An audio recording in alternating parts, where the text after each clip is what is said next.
I'm a social work major, and next year is my senior year, which means that I will be doing an internship 3 days a week. And my internship placement is in drug court, which if you don't live in California, I actually don't know if it's outside of California, but for drug offenses, instead of an automatic prison or jail term, they give you an opportunity to go through rehab and outpatient sort of a group therapy, individual therapy, but you're court monitored and you still have to do drug tests and all that kind of stuff. So the point of that is that that's where my placement is.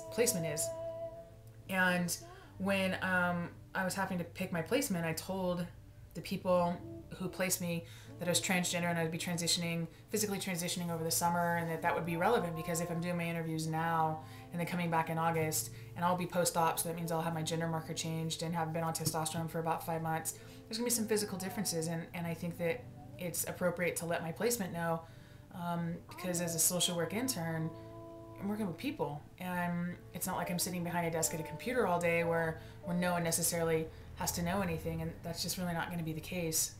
So I felt obligated, and it was the right thing to do to tell them. And they were great, except everyone else, all my peers were interviewing and doing all this stuff, and they told me not to interview, not to do anything, that they'd kind of take care of it. Which I thought at first was like, well, that's really great. And then I started thinking about it, and it was like, okay, that feels weird. That feels like I'm being treated differently, and I don't like that. And when I finally got my placement, a couple days ago, they told me the language that the woman used was, congratulations, they're willing to take you.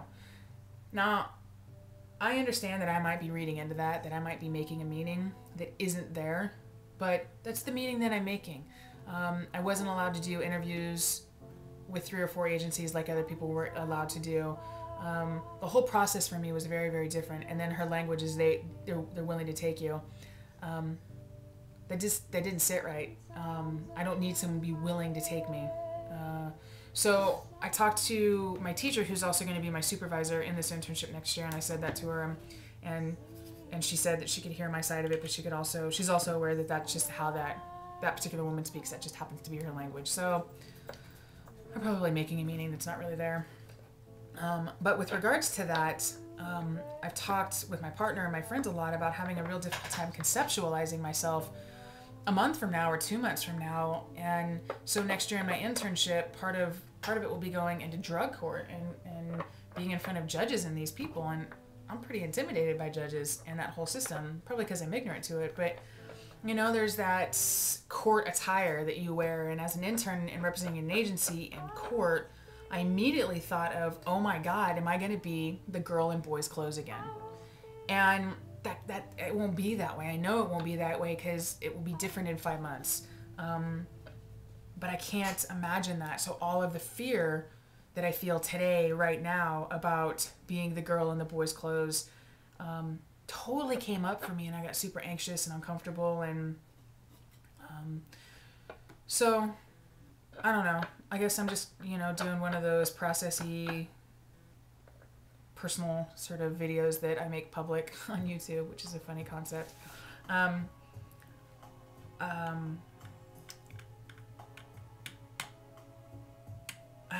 don't know. I guess I was thinking of like conceptualizing myself and how I can look at pictures of people's chest post-op, and it's like I can get that, I can see that, because chests are kind of a universal sort of a thing.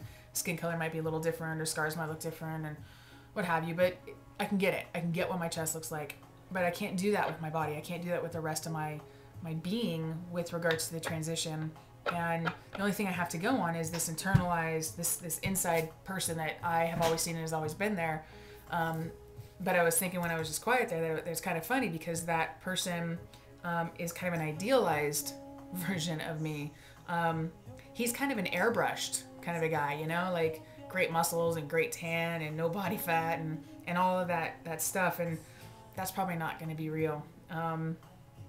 So I can't get attached to the inside, the version of me that's on the inside, because it's probably not going to be what's on the outside. So yeah, that's where I'm at. That's kind of what's going on. I'm doing well though. In my past videos I talk a lot about struggling, and I don't feel like I'm struggling as much. Now I feel like I'm moving, and that's good, and I just have to work through the anxiety of being around a bunch of people and the awkwardness of old name, new name, and gender pronouns and all that kind of stuff, which in time that will go away as my body begins to change. And even though I'm tall, and that's a huge asset for me, being 6'2" definitely helps me be seen as who I am, which I think is commonly called passing, but I don't like that, because passing to me means getting away with something that you're not, or being, getting away with being seen as something you're not, and I'm not passing as male. I've probably been passing as female, actually, so I don't use that term. Being acknowledged or being recognized for who I truly am, despite what my physical body tells you, is the language that I tend to use. So my apologies if this is all over the map. George Michael is on again, and I'm just not feeling George today.